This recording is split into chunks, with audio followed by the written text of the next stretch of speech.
Right.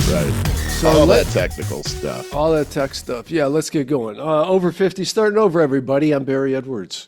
And I'm Merle Garrison. We got a big show that we got to speed our way through, and I want to start off with something that's just been on my mind as of this morning, Merle, and a few things have been interesting developments, but I've been stuck in, and I'm going to make this quick. I've been stuck in a situation with work since I create online marketing presence for people, get them found online and things like that. People love the sound of that, don't like paying for it, but love the sound of it.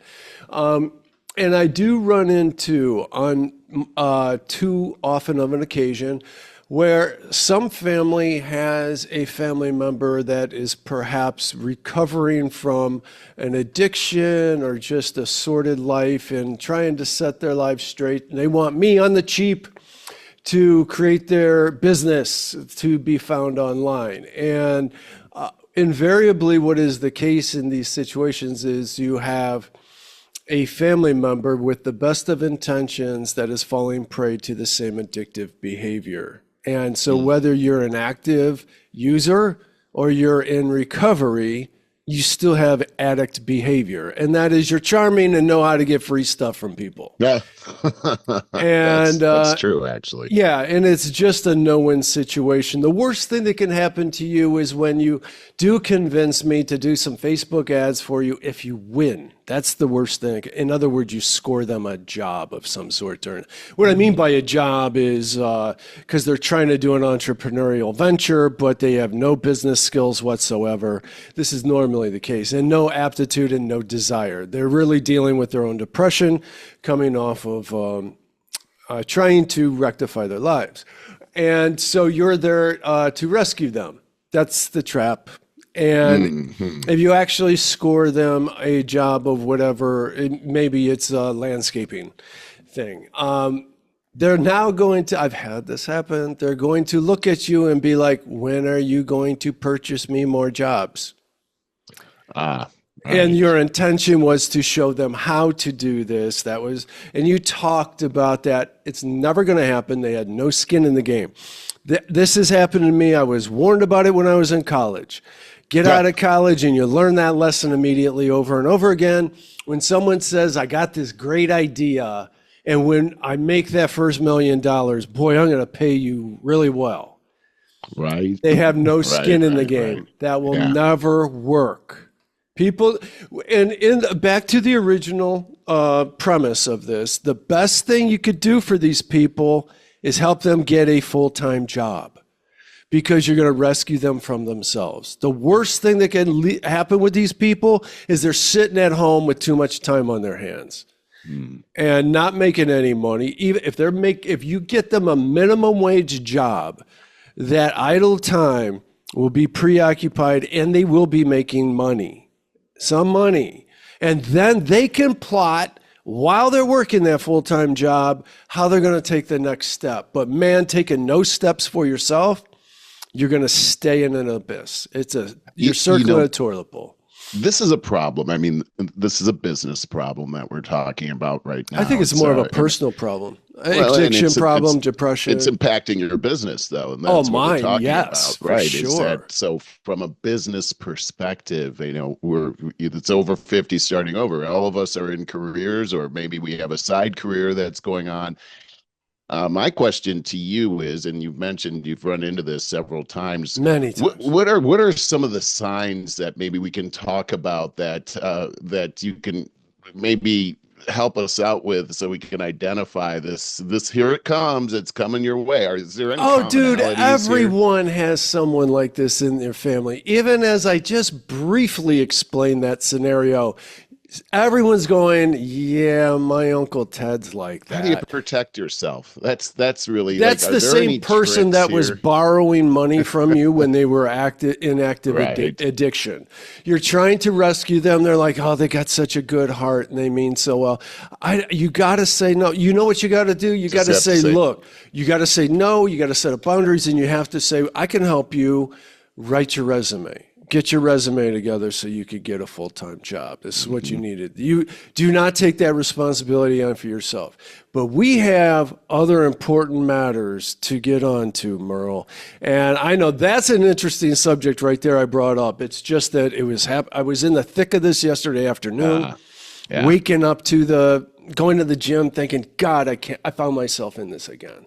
And I'm like working on the cheap for a stranger again. What the hell, man? I'm stupid. Well, and this is the thing, is that we have to learn to confront these kinds of situations right from the get-go, not emotionally, but it's got to be give and take, right? Like right from the get, I'll write your resume, but you have to meet me with this, and if that doesn't happen, then this stops. That's a really good yes. So you get something like reciprocated. Somebody takes a step. I helped you take a step, but you have to take the step. There has to be, and if you know that this is the personality type, it's got to be milestone. So I'll do this, but you have to do that. But if that part of the ladder doesn't happen, then the ladder doesn't, you don't go up any more rungs. And that's exactly this is what the deal was right from the get-go. And you have to realize in a lot of these situations, you're dealing with victim mentality. Yes. And victim mentality means that, you know, everybody owes you something. Yes. And so with that type of mentality, if you know that, you have to set up these types of very scenarios small. Exactly. And that protects yourself, and also it protects you from losing that relationship. Yes. Because you don't have to be excited about this. It's, well, you didn't do, when you do this, then we'll move on to milestone number 3. Dude, that was really, really well said. You would think that we pre-planned that. No, that was really good and spot on. We've talked about depression on this podcast before, and I had suffered from it in different periods of my life many times, and I can tell you it's just demotivating. And so you have to break things down to the smallest step. Just take a very, very tiny step and then look for the next one. And if somebody helps you do that, they have to recognize that. Don't go swinging for the fences. You're going to lose every time. Right on, Barry. Good stuff, man. All right, dude. So Lisa had been on me about, so we did a very brave episode a few months ago on menopause. And it took a little convincing to get you there to do it. Yeah, I was As concerned. it turned out, dude, it was a really good episode. It was very one of well our received. best. Yeah, it was one of our best. It was very well received. We got good feedback on it. We learned a lot. And Lisa's like, well, now you guys, you went going after the opposite sex. Now, how about you guys? Prostate cancer. I gotta say, it was harder to talk about women for me, because I was like, you know, I don't want women mad at me. I don't mind men I can handle, but women. I know, but there's so much secrecy around that. Now with prostate stuff, you know what the problem is there? Is that we don't like doctors. We don't want to go to a doctor. We don't want to talk about this stuff. I know. Like, it'll go away. If it hurts a little bit, it will go away. You know? All that's behind me now. So I have not known anything. When I approached you about this, I'm like, dude, I don't know anything about it. I know a guy that was my neighbor recently passed away from prostate cancer. Ooh, wow. But he was 73 or whatever. You're gonna, things like this happen. Right. And let's dive right in. And I started my end of this off with Prostate Health 101. What every man 50 plus must know. So what the prostate does, first of all, and why it tends to swell after age 50. I didn't even know it tended to swell after age 50. A small gland, right? It's a small gland under the bladder. We all know, I think, that it tends to make you pee a little more. They say if you have to pee more often, you might want to get your prostate checked. That's the extent of my knowledge prior to yesterday. Yes. Okay. So it is a small gland under the bladder. It's the part that makes the fluid part of semen. So it's wrapped around the urinary tube, so when it grows, it can pinch your flow. right there to the problem. Fueled by male hormones, especially one called DHT, that's also the baldness one. It builds up more as you get older. After 50, hormone shifts tell prostate cells to multiply, so it naturally enlarges. So more DHT builds up, that enlarges the prostate naturally. Years of low-grade inflammation and wear and tear add to the swelling process. Warning signs: urinary hesitancy, frequency, weak stream, pee stream, and pain. I don't want pain when I pee. That one right there was like, oh, I don't want that. Yeah. PSA tests explained. I was like to chat, what's a PSA test? It's a prostate-specific antigen blood test. Now, I can say that as I'm very adverse to a doctor sticking his finger in my butt, I'm all about this prostate-specific antigen blood test. And my doctor told me a couple years ago, because I was like, all right, doc, you're not going to do that today, right? When I'm going in for a physical, okay, a couple years ago. And he's like, no, these are blood tests. This is what I look for. The blood tests today are really much better than they used to be. That's a little piece of information I got on my own. So these PSA tests are a useful screening tool, but it says here provides a lot of false positives and overdiagnosis. I would rather have it bear on the side of over-diagnosing than under-diagnosing. You know, I'd rather have them say, something looks funny with your blood for this prostate, come back in for more tests, rather than, oops, we missed it. You're now in stage 4 prostate cancer. You know? Yeah, all right, so totally natural supports, this is important. What can we do? Diet. Tomatoes and green tea are big for this. Back to green tea. I do put some green tea in with my regular tea. I mentioned this before because I find green tea to be so weak. I like robust. Right. You know, you've been a robust guy all your life. I love black tea. So I start with my coffee, then I go to black tea. Just because it's not as caffeine heavy, but I love it. But so black tea is a heavier tea. And so I throw a green tea in there for the health benefits. It's antioxidant. I mean, it's going to reduce the inflammation is what I believe on that, right? I think you're absolutely right about that. Another thing, it's a supplement on primarily a saw palmetto. Saw, like a table saw. Palmetto. I've been hearing about that for years. Really? Years. I've never heard of that. Yeah, dude. If you get a really good natural men's vitamin, has a lot of saw palmetto in there. For people over 50, I mean. It puts a little lead back in the pencil, so to speak. Okay. Yeah, it's great for men. And I see. Every one of us, every man and woman over 50, over 30, over 20 should be taking an all-natural vitamin, but take one for people over 50. You could go to Puritan Pride Vitamins and get Ultra Vitamin for men. And I'm telling you, if you take nothing else, take that. It covers almost all angles. And say what it is again. The vitamin? Yeah. It's called Ultra Vitamin. Okay. For Ultra over 50, it'll say, I could grab the bottle right now, but it does say for men over 50. Gotcha. Okay. Cool. Yeah, I strongly suggest you get that. And again, it's on puritanvitamins.com. I think if you go to vitamins.com, you go right there. So there's an exercise, pelvic floor work. That sounds super boring to me. I don't think I'll do that until a doctor says I have to. It forces you to do the pelvic floor work. Right. So cancer versus benign enlargement. When to worry.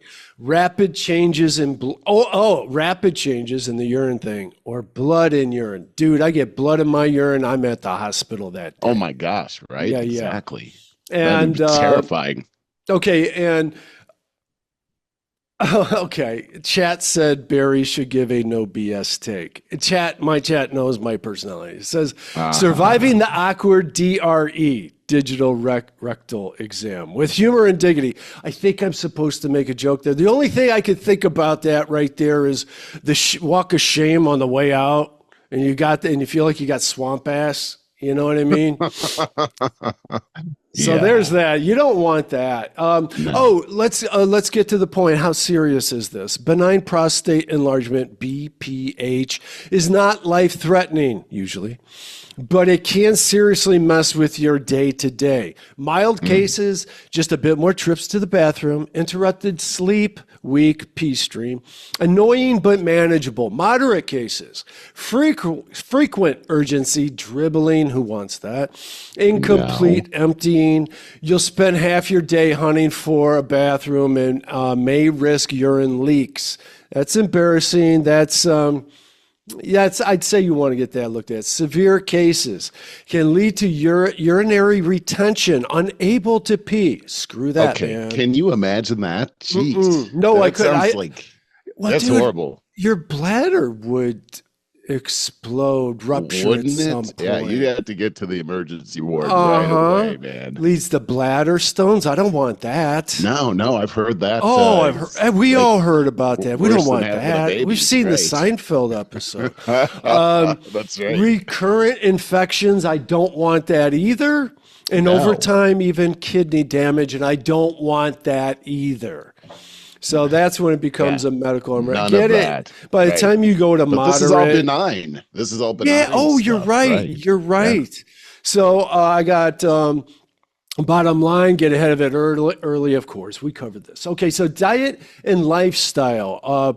To be proactive. Stay active. 30, dude, it always comes back to this.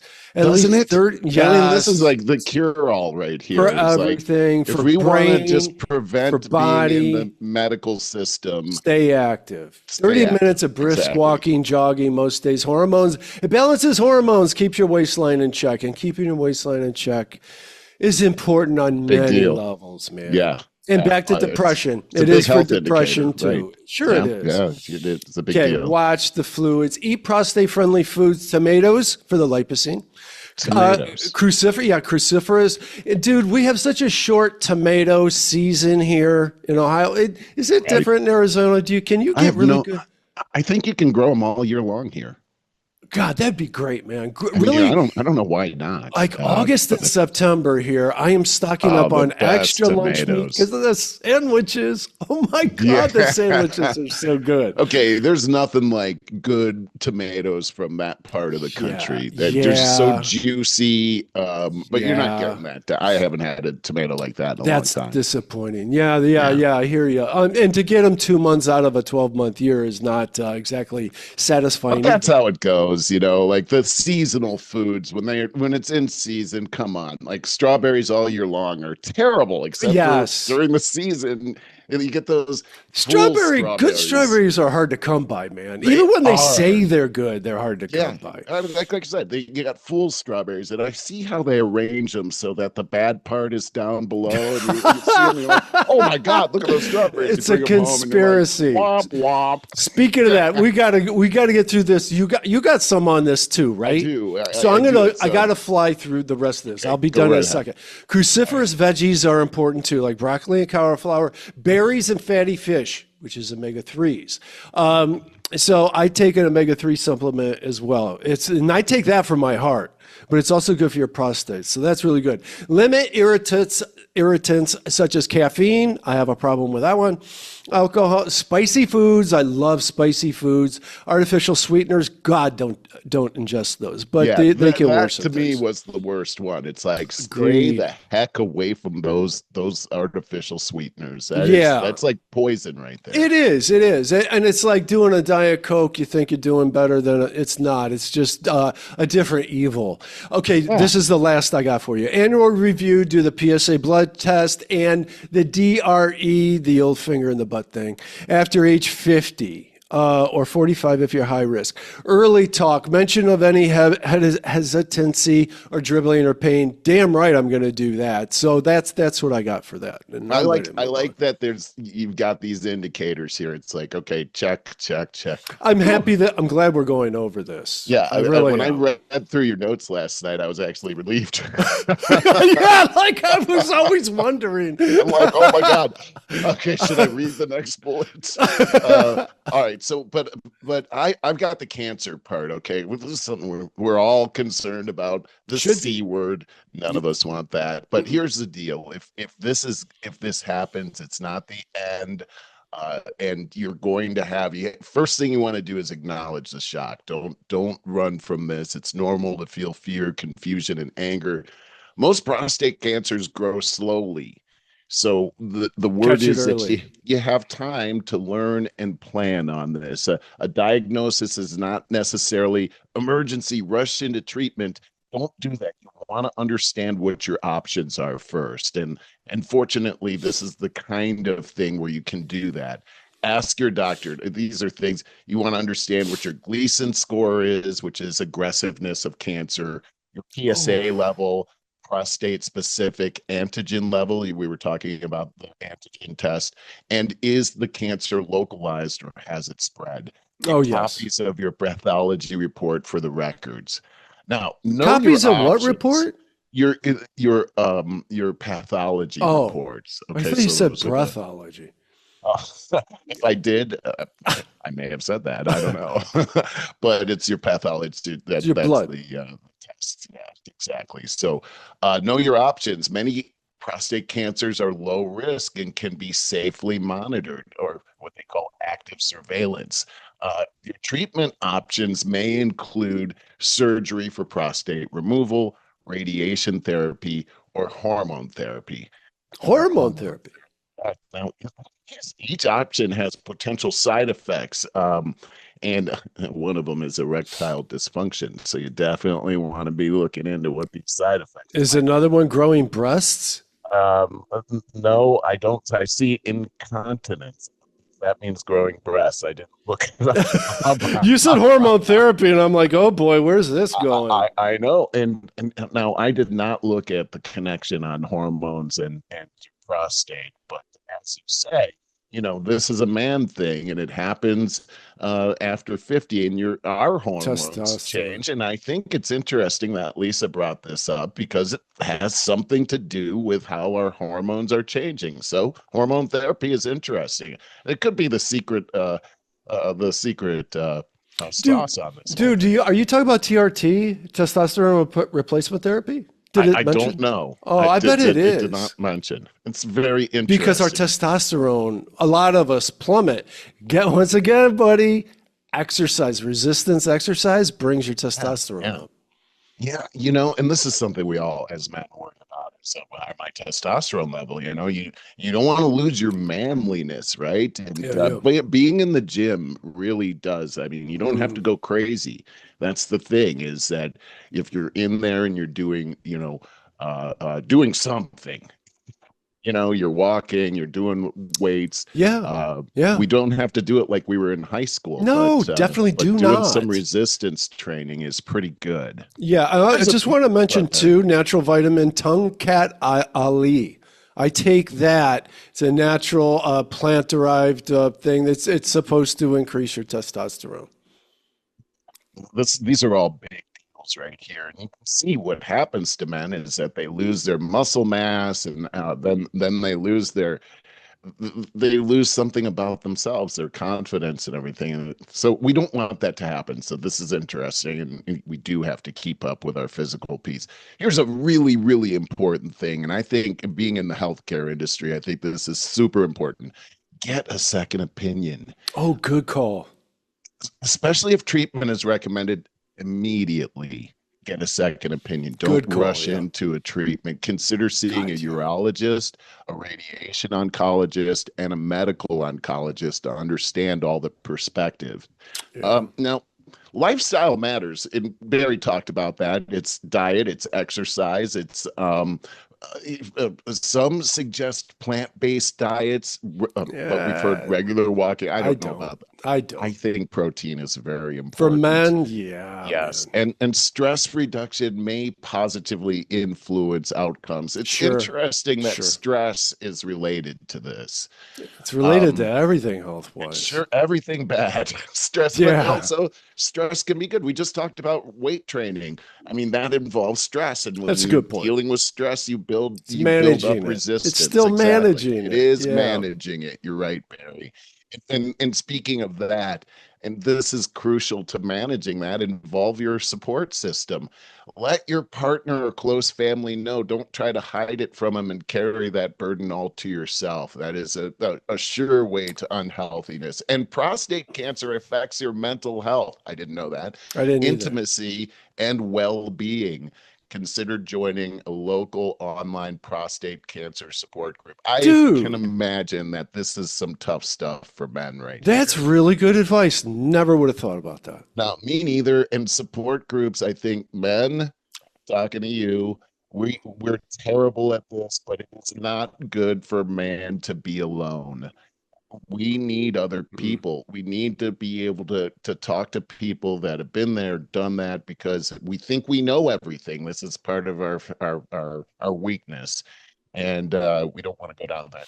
I just want to mention in regards to that that since COVID opened our eyes to things like this, online communication, there's a proliferation. No matter what your hang up, you will be able to find a support group for it online. And what that means is other people. You'll join a group with other people that are exploring their same problem that you have.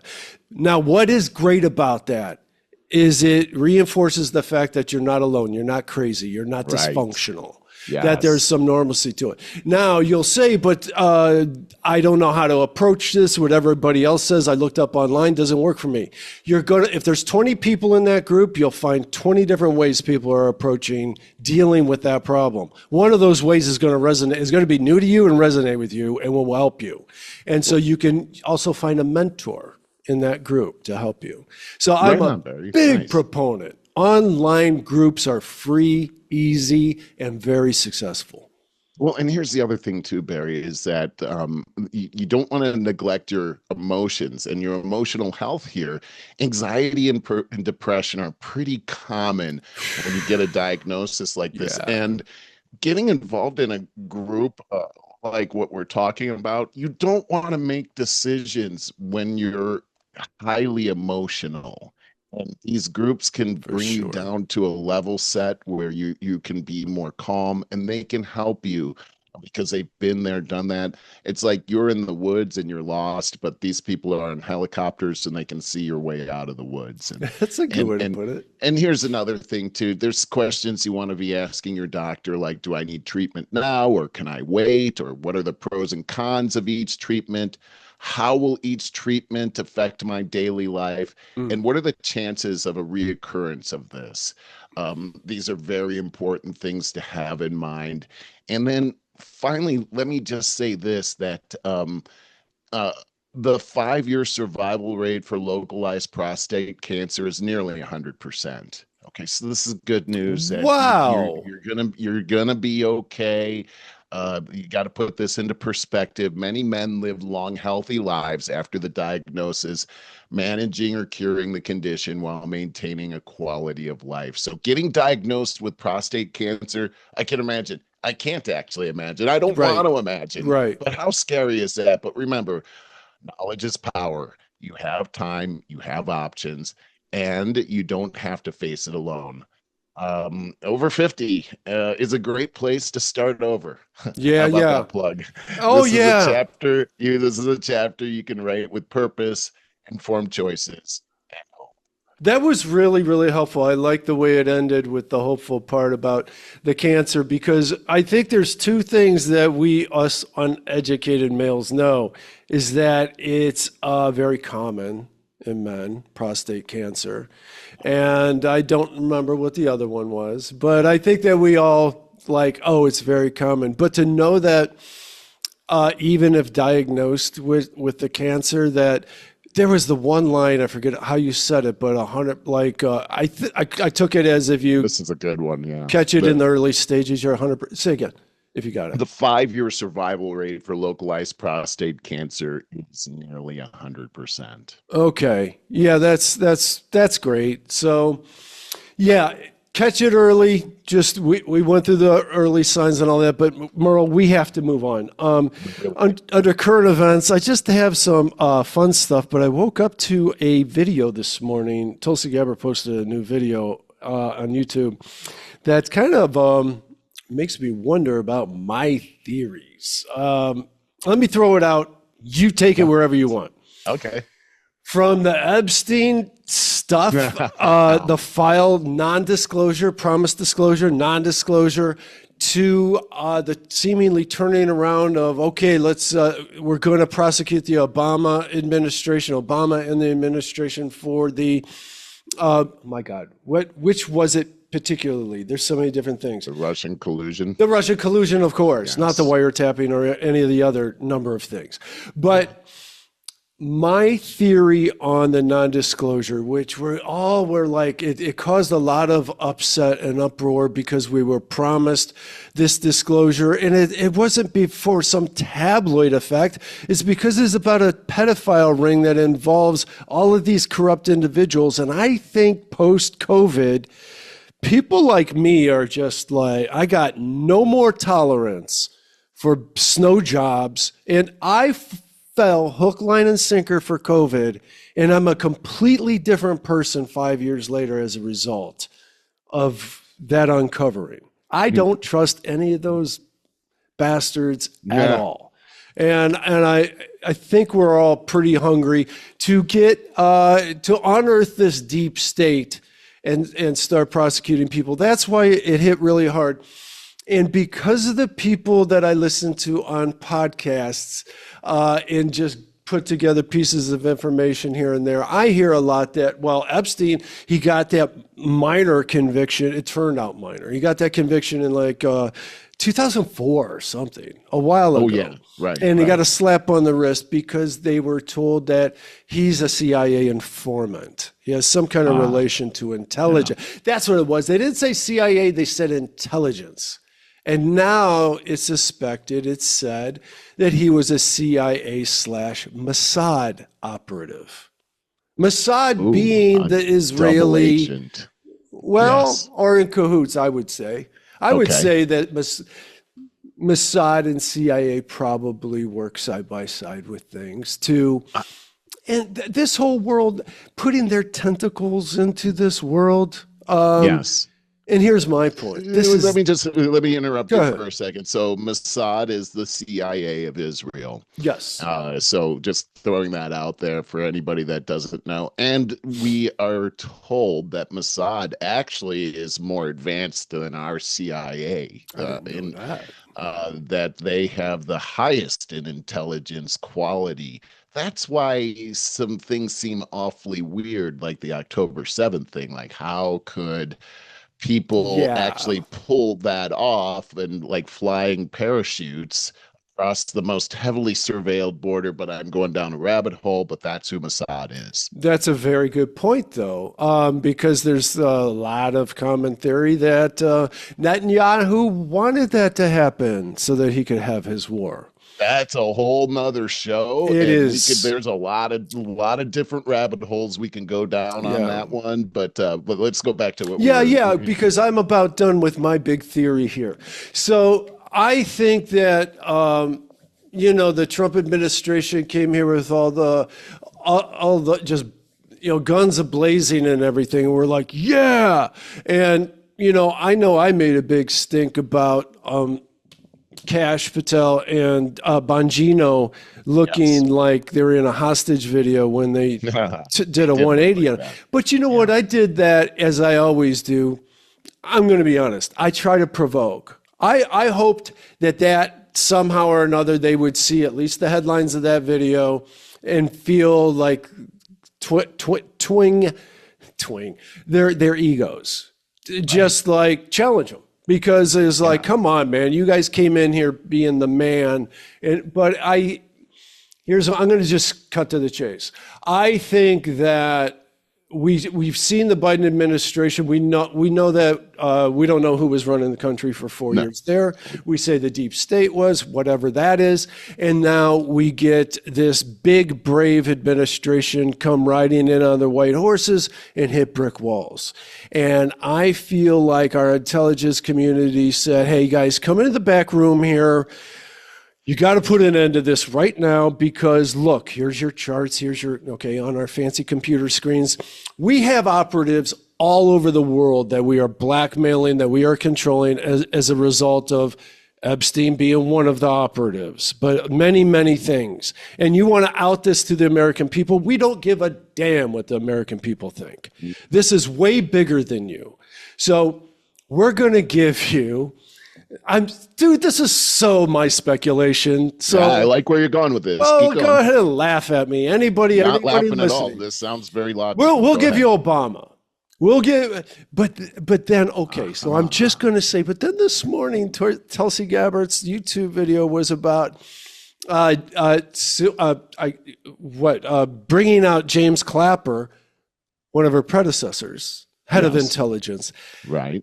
I would call him very deep state. So how much are they willing to throw under the bus? This is an interesting theory that you have here, Barry. You got to take it from here, man. I don't think you're too far off on this. We both watched the Tucker Carlson interview with Charlie Kirk, and I thought that was very fascinating. But something that he brought up, and I can't help thinking about it the whole time, is it's his fifth column. It is this part of our government that's not part of our branches of government in our Constitution that has been welded into our existence. It's the bureaucratic state, and part of that is the intelligence community. We don't, that's not in our Constitution. There's no FBI or CIA in there. And now remember when Chuck Schumer was semi-threatening Trump, and he was saying the intelligence community has 6 ways from Sunday to get back at you. That kind of became infamous, that quote there. It did. And when you think about, look at our lifetimes, look at what happened to President Nixon. That you look back at the history, Deep Throat was a CIA operative, right? That he was the one that was leaking all of the information to destroy a presidency. In other words, the CIA had been weaponized against the sovereign state of America. And so who are these CIA and who's controlling the CIA? And that scenario that you just put together sounds very logical. Look, here's the deal. We're going to give you Obama and maybe Clapper, but you're going to stay away from Epstein. I bet you conversations like that are happening because they're the ones that are in control. Now, when you start thinking about, well, who does the CIA work for? And then I start looking at all these globalist influences. That's what I think. One world government influences that actually control all the fiat money.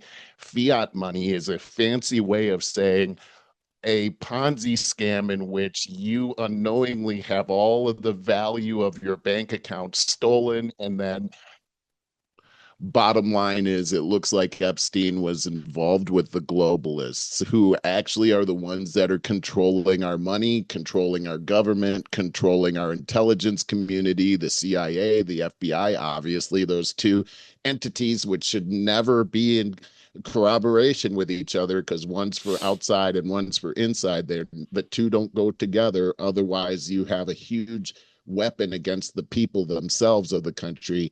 This is what's happening. And when you see all this weird stuff happening where Trump is all gung-ho, we got to get this, and now suddenly we're still talking about Epstein. And then you've got on the other side, the Democrats say we're stonewalling this whole Epstein thing for the whole 4 years of Biden, but as soon as Trump gets in, we need those files. Okay, none of that makes any sense except for this theory that you're talking about. Well, I would like to hear more to it. I'm sure there's a lot more to it. But I do want to say that, of course, very predictably, that when the Epstein thing started to go south, the far leftists were left and right saying, well, of course, because they found Donald Trump in there. And so now all of a sudden it's a complete denial. Come on, you fools. Think about this for about 5 seconds. If they had access to all these files, the CIA, FBI wanted to kill Donald Trump. They would have exposed his involvement in the Epstein files every year since 2016, over and over and over again, if they had anything. So that's Yeah, that's a ridiculous argument right there. But suspiciously, Lisa told me this yesterday. She tapes both mainstream media, meaning Fox and like MSNBC. And she says, of course, MSNBC is going the route I was just talking about, but Fox won't talk about it. They took their marching orders from Trump and they just don't talk about the Epstein files cover up.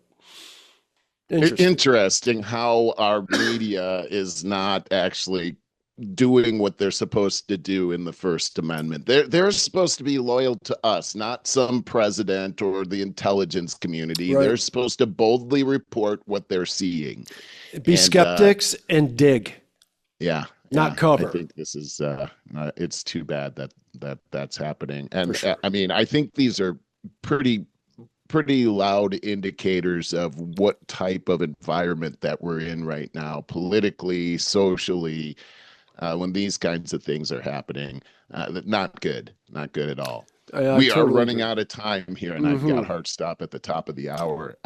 Where did you want to go from here? I did want to mention we had, over 50 starting over. There were two people that were very prominent in our lives growing up, and they just passed away. And I just wanted to bring up those people. One of them was Ozzy Osbourne. Oh, Uh, correct. Yeah. yeah, so Ozzy Osbourne passed away this week, and I happened to see some clips of him in his last show that he did about a week and a half ago. Did you see any of that, Barry? No, no, no. But It was in his hometown, and the what is turnout his was hometown? huge. England? It is in England, I think something like Birmingham, England. Okay. There was a huge crowd there, and it was, it was Ozzy, and he was singing his most favorite, famous songs, and it was sad as I don't know what. Mm. He looked terrible. He couldn't really sing. He was struggling to get the words out. It was more Uh, that he was narrating rather than singing. And I thought, he's not for wow. long. I did really, and I was a big fan of Black Sabbath for a while until they scared me with all their devil stuff. Sure, And I sure. did like Ozzy, but I got to say that I kind of got away from all of that as my faith kind of drew me away from that. But when Mhm. he did that reality show, I started to love that guy. Oh, I don't really? know Never what it watched it. was. Oh, okay. The reality was like totally not what I was expecting. He's a Ah, loving father. He's a loving husband. There was this love that came. He was a very likable guy. So when he okay. passed away, Barry, I was like, huh, I hope he didn't go to hell. Because like, how do you not? He's the Prince of Darkness is his Well, yeah, name. but You know? all that's play, just Of play, if you course, ask I me. looked it up and I found out that he is a confessing Christian, Oh, and okay. that did make me feel good. Yeah, Good, these are good. all marketing things, and the other one was Hulk Hogan. I don't know. Oh, I got a third. Yeah.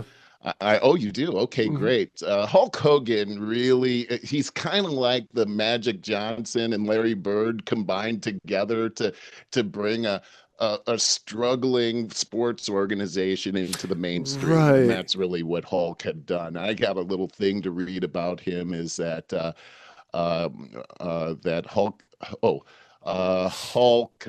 He was 71. He is one of the pop culture's most recognizable figures, and started out in 1979. He was named Hulk by Vince McMahon, the head of the WWE. The man was huge. Remember seeing him in Yeah. Rocky? Oh, yeah. Well, and Okay, Sylvester Stallone was small too.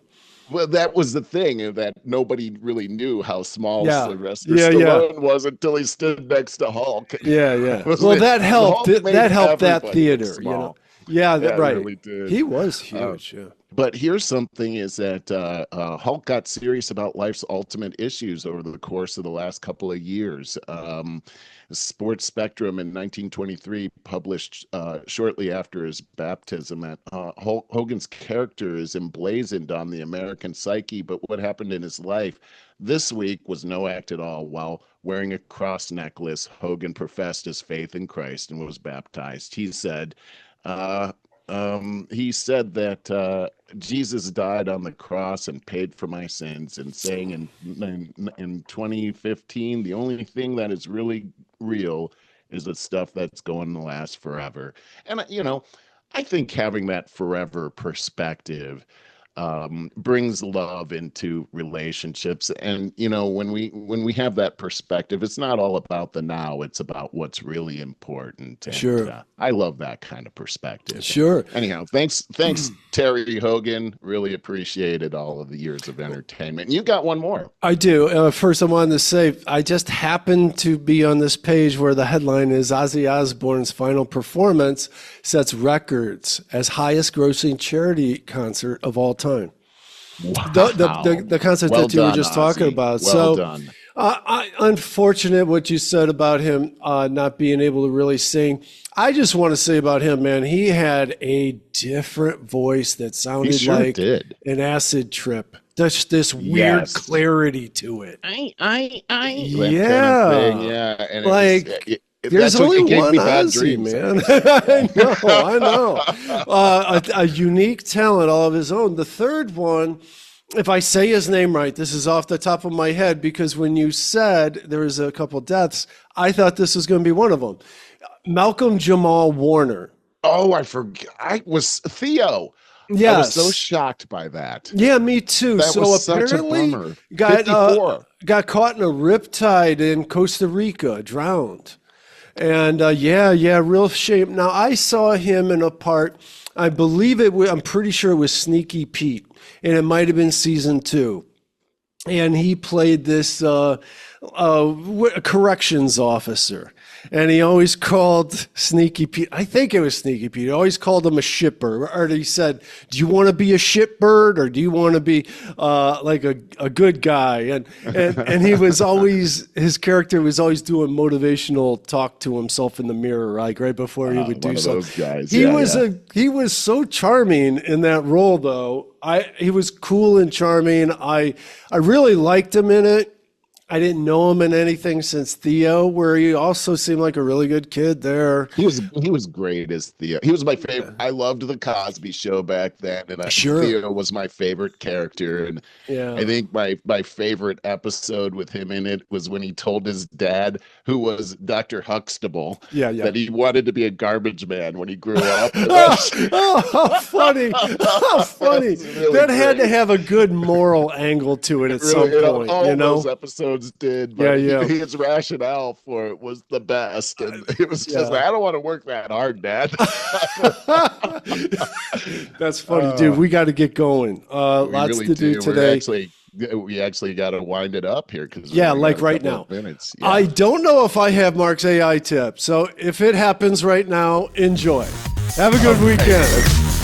Well, hello there, over 50, starting over friends. Mark Tennant back with you with your AI tip of the week. This week, advanced prompting for better results. After 30 plus AI tips of the weeks that we've recorded, I think we're ready for more and we need to move on just a bit. And we're going to do that with prompting, some advanced prompting today. So the goal is more sophisticated AI interactions, expert level responses, and professional grade outputs. Let's get going. Technique number 1. Adding context changes everything. So with a basic prompt, help me write a marketing proposal for a manufacturing company. Basic prompt, and as you would expect, a basic response. You have an executive summary, some marketing goals, and some strategic recommendations, but nothing earth-shattering, nothing that's not generic. It's really all generic. But I think we can do better. How about this one? Help me write a proposal for a mid-sized manufacturing company. They want to improve their online presence. I charge $3,000 for a 3-month project. Help me write a compelling proposal. And that it did. Nice overview, project scope, week by week, what's going to get done, when it's going to get done, why it matters, some nice talking points, what the client investment is and what they get for it, and then next steps. Concise, but really, really deep, especially with the prompt and what you were trying to get out of that, just a much, much better result. Technique number 2, ask AI to play expert roles. And we talk about this all of the time, and it's just worth mentioning again, because it should be part of your 98% of your prompting. It is mine. So ask AI to play an expert role. With a basic prompt, help me handle a difficult client who constantly complains about their online presence. And actually, this really isn't bad for a basic prompt. Step 1, diagnose the real issue. Step 2, step 3, and so forth. Not that bad, really. But I think we can do better. How about this prompt? Act as an experienced business consultant and give me 3 specific strategies for handling a client who's questioning my recommendations in bettering their online presence, plus provide example scripts. And this is much better. Number 1, anchor your advice in data and trends, so you get that behind you. That's good advice. A nice strategy, a nice script example, and a bonus tip as well. Same with number 2, reframe the conversation around business goals. Nice script example, bonus tips, invite collaboration without losing authority, and a nice closing and a nice final thought. Fantastic. Technique number 3, be specific about what you want. So a basic prompt might be, write a follow-up email for a potential client. They need help implementing AI. And really, this didn't turn out too bad for a basic prompt. A nice greeting, some short paragraphs, but if you look at the context of it, it is a little generic. Again, I think we can do better. So the better prompt would be, write a follow-up email for a potential client I met at a networking event. She's a VP of operations at a logistics company. She mentioned she needs help implementing AI training, and make it personal, reference the conversation, and suggest specific steps.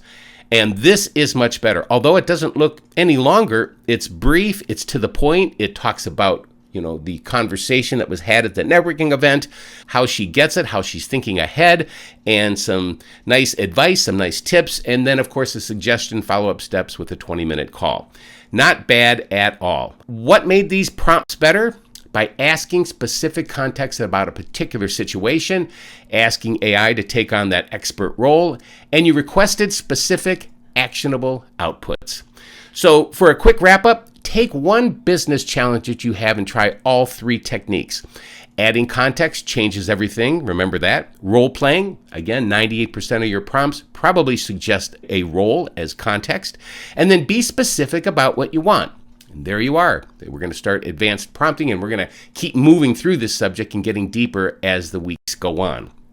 Once again, transform your generic AI responses, including your role, industry, and specific situation. Include that in every particular prompt.